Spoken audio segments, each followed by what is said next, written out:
Hey everybody, welcome to Jacob's Quest, and today I just finished watching The Mandalorian Season 3, Episode 5, and yeah, we only have like 3 more episodes out of this, so the plot is like starting to really pick up, which I know has been a criticism of this season, that it seemed maybe a little aimless, right?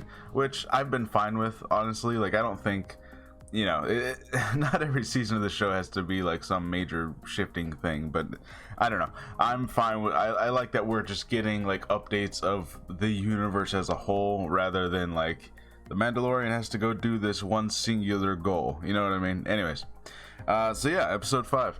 Now, on the surface, it almost seems like, you know, pretty basic stuff. Basically, Navarro is being attacked by Gorian Shard. Those pirates are back finally. So, you know, I suspected they would be, like many of us, right? So Gorian Shard's pirates are back. They're attacking Navarro, and basically it's like, you know, he points out, and they say it several times, it's like, this is an independent system. It is not ruled over by Moff Gideon or any Imperial remnants, and it's not, you know, they never signed the charter, so they're not part of the New Republic either. So basically, they're kind of on their own, right? And Grief Karga's main thing that he does is that he, you know, obviously evacuates the city and get everyone out of there, and he ends up calling, is it Corson Tiva? Is that his name? It's the character that we've seen before, the X-Wing pilot. He's shown up, you know, throughout the entire show, and basically he calls him and he's like, hey, you offered us help once if we ever needed it, and we kind of need help, so I'm asking for you guys to just, you know, send a handful of X-Wings, help me take care of these pirates. You know, and of course he wants to help because he's been slowly investigating, like, you know, weird stuff's going out there on the Outer Rim, you know, like Moff Gideon and all the Imperials, and, you know, Navarro is the same planet where they were, you know, they had taken over for a time, and now these pirates are here, you know, and he suspects that maybe it's somehow all tied together, which I'm not entirely sure, you know. Even his like superior officer is like, yeah, that sounds like a leap, you know. So, you know, I don't think these pirates have anything at all to do with the Imperials. It's just a big coincidence. Anyways, but he does end up going back to I think it's the Delphi base. I think that's what this is supposed to be, where all the other X-Wing and Y-Wing pilots are out, and we see, which I'm pretty sure is confirmed by the credits, Zeb Aurelius shows up. And I had to stop everything I was doing. I paused it and I was like, hold on. Like, they just had him like sit down at the bar next to him and talk about how, like, oh yeah, no, man, I thought Navarro was gonna make it, but, you know, they never signed the charter. It's gonna be tricky trying to, you know, send a bunch of X-Wings to a planet that's not a member, right?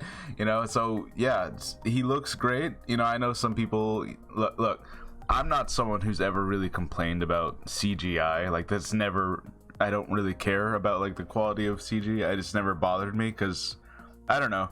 I think it's to the point where, like, if I know it's CG, I know it's fake, it's not like I'm expecting it to be, you know, it's not gonna like trick me and think like, oh man, is that a puppet? You know, like, no, it's, I know it's, you know, I don't know. Some people are gonna complain about it, but I thought he looked great. So Zeb Aurelius, he's here. I think they're obviously preparing us for, like, you know, Ahsoka and Sabine and Ezra and like the whole Rebels crew kind of coming back.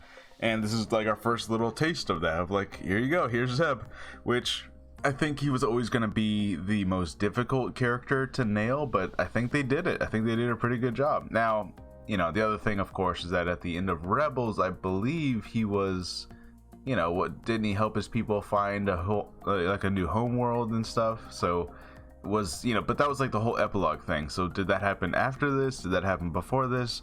Kind of hard to tell. That epilogue of Rebels was like, you know, timeline wise, it was a little vague as to when certain events were happening.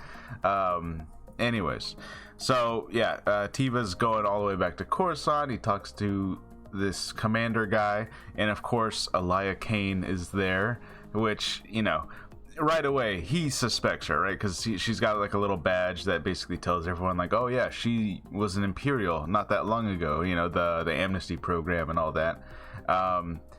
So he suspects her immediately, and she's like, hey, look, you know, like they didn't sign the thing, you know, maybe now they'll know that they should have joined the New Republic, huh?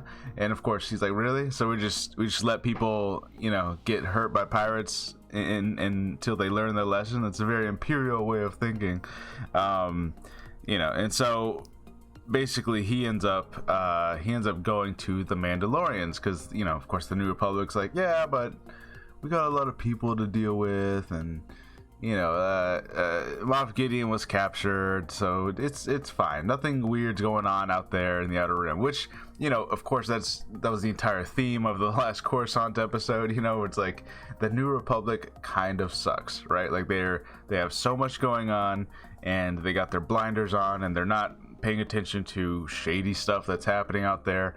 And that's how, Moff Gideon and the First Order and all this stuff happens over the next couple decades. It's like they were not ready for this. The New Republic is flawed. That's basically what's happening here. Anyways, so Teva ends up going to the Mandalorians because he ended up communicating with R5, which is kind of funny, right? So R5 basically told him where the Mandalorians were. Now, they said that, like, oh yeah, he used to serve in the rebellion with with someone amongst you. And at first I thought, like, oh, Sabine's gonna be there or something like that, but no, it was R5. Now, I thought R5 had stayed on Tatooine, but then Kelly Moto did say that R5 had served, so I guess that was true at some point. I don't know what happened to make R5 go back to Tatooine, because, like, if he was part of the rebellion, why is he still on Tatooine again? Whatever. Don't ask questions. Doesn't matter. It's fine. Anyways, so he knows where the Mandalorians are. He goes there and he manages to say, like, hey, look, your pal Grief Karga tried to ask for New Republic help, but the New Republic sucks. So you Din Djarin, you're like his best friend. You want, just letting you know if you want to help out. I did find it kind of interesting that, he didn't go on and help them during the battle. He basically just, like, left it up to them from that point on, of like, all right, you're his friend, you go help, you guys will figure it out. And they do manage to convince all the Mandalorians that they should help him, right? And they even kind of go in with the idea of, like, well, also, he offered me land in episode 1, so if we go help Grief Karga, he'll give us this land, and we can have, like, an actual home that, it belongs to us now. We own this land,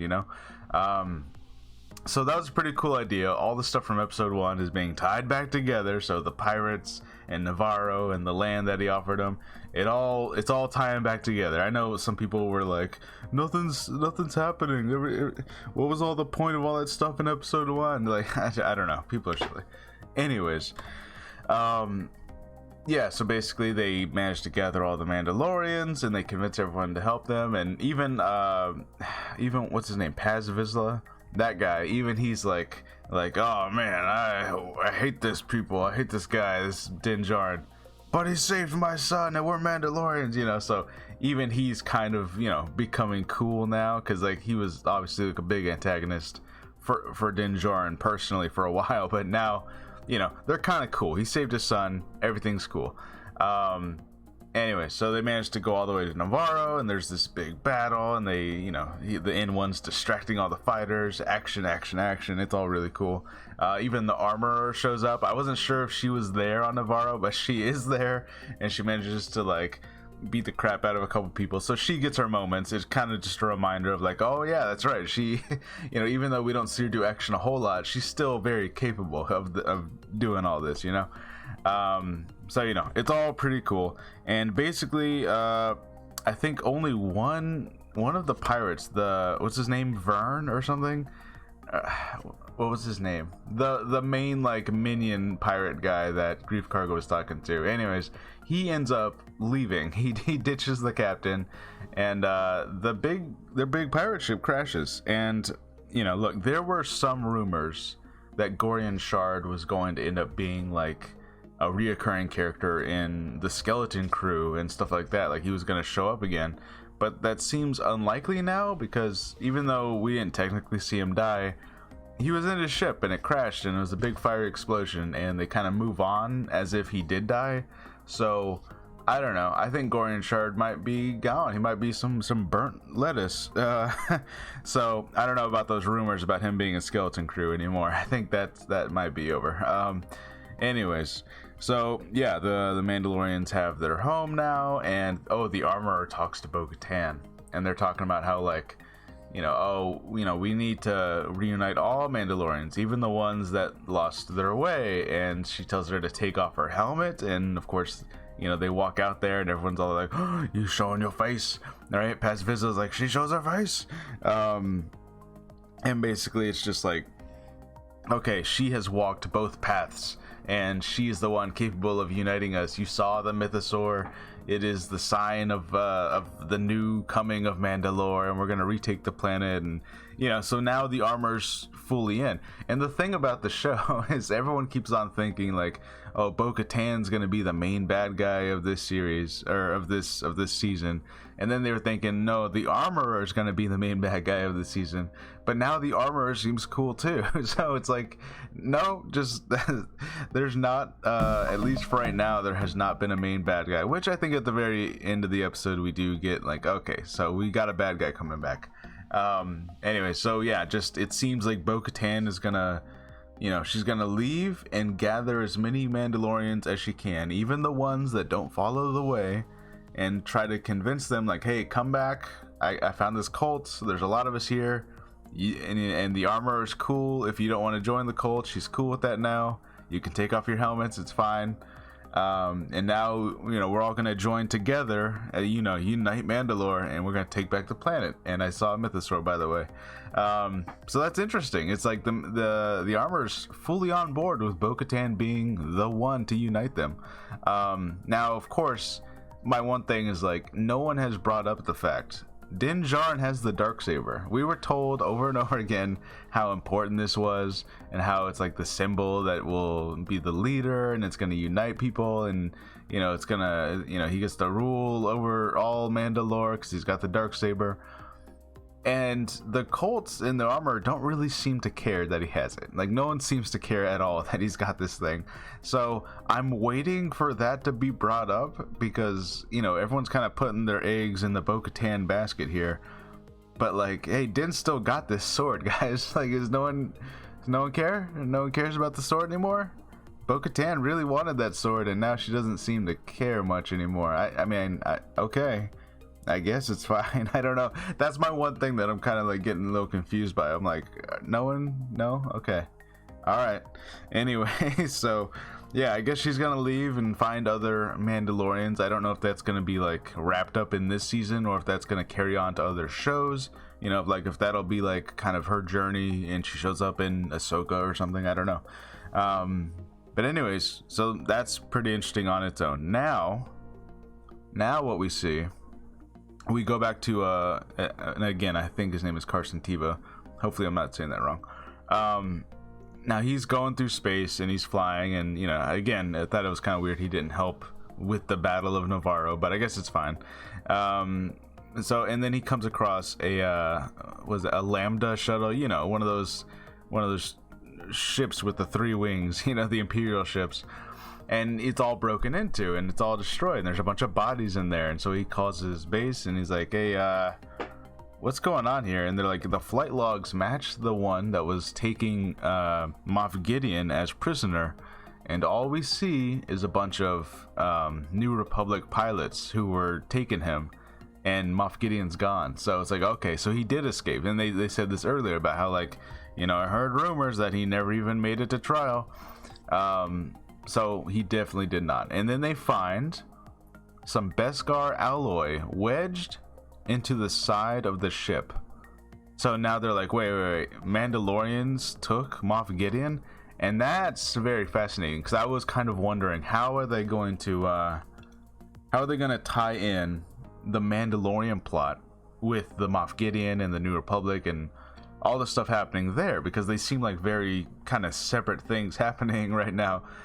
So now, it seems pretty clear, like either the cults took him somehow, which I don't think they did. I feel like Din Djarin would have noticed by now. Or Bo-Katan's gonna go out there looking for other Mandalorians, and she's gonna come across Moff Gideon either being held captive or being held, or being helped by some other rogue Mandalorians out there for some reason. Very interesting. Who knows exactly what's happening? But yeah, pretty crazy. Now, I guess my other thing is that, like, what's the timeline on this? Because when, when was he being taken to trial, and when did he escape? Because we heard, people talking about this during the Coruscant episode of like, oh man, I heard he never made it to trial. I heard he escaped. I heard he was killed. Like all these rumors about Moff Gideon. And I'm like, is anyone out there looking for him? Or is everyone just kind of confused and it's all top secret and then no one's talking about it? You know what I mean? Because like, if he escaped and he's like a big, target prisoner, like a really like known guy, it feels like someone would be out there looking for him, but it just feels like no one was doing that. So that's kind of strange. And I'm like, okay. Anyway, so yeah, definitely seems like Moff Gideon is going to be back by the end of this season. So that's good. Like I feel like we're finally going to get like our big antagonist, and it's Moff Gideon again, right? So he escaped. Where's he at? What's he been doing?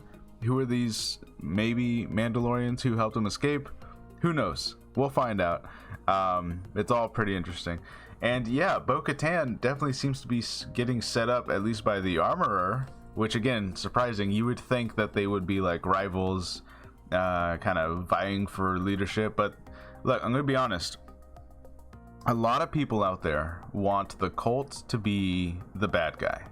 They feel like the fact that it's this weird religious-y cults, superstitious type people, who if you take your helmet off you're banned forever kind of thing, they find that weird and off-putting, right? And everyone kind of wants Din Djarin to go through the growth of like being able to leave them, and they end up being the bad guys and etc. and all that, right? The truth is, it does not seem like the show is going in that direction at all, right? The cults seem to just be another sect of Mandalorians, not necessarily evil people at all. They're just weird and superstitious, right? Like that seems to be it. So, maybe this growth that Din Djarin like leaves them and he's like, I don't need your way, I'll find my own way, like that kind of thing. It doesn't really seem like that's gonna happen. You know what I mean? Which I know for some people that's gonna be wrong. They're gonna hate that that's what's happening, and it's really gonna bother them that this cult is not being shown to be the bad guys. And like I said last episode, and like I kind of put on Twitter, I'm like, when you really break it down beat for beat, the cults and the Jedi Order have a lot of stuff in common. You know what I mean? So like, we've been cool with the Jedi this whole time, even though we acknowledge that they're weird, culty, indoctrinating children kind of people, right? Like super weird. But I don't know. It's just like, yeah, if the Jedi are, we acknowledge the Jedi are the heroes and they're good guys, for the most part, then I don't know. It's like this cult's, I mean, yeah, they're weird by other Mandalorian standards, but like, maybe they're not necessarily bad guys. I don't know. So I know a lot of people are kind of hoping that is what was going to happen, but it just doesn't seem that way. It's, the Armorer literally lets Bo-Katan take her helmet off and sends her off to unite more Mandalorians. And so it's like, okay, so she's cool, I guess. Like, it's, you know what I mean? It is kind of funny that, like, again, Din Djarin has the Darksaber, the thing that was supposed to unite people, but he took his helmet off and it was a big problem and he had to fix that. And now no one acknowledges the fact that he's got the sword still. And they're like, no, Bo-Katan's cool though. But I'm like, Din Djarin's, I thought we were going to resolve this whole sword thing. I thought Bo-Katan maybe gets the Darksaber, but it's not happening. I don't know. Weird. Anyways, I really enjoyed this episode. Gorian Shard, the pirates, that was fun. Seeing big space battles, really fun stuff. Moff Gideon teases. I like that we got Tiva back. Zeb Ralius is here. That's cool. Yeah, let me know what you guys think, and I'll see you guys next time. Bye.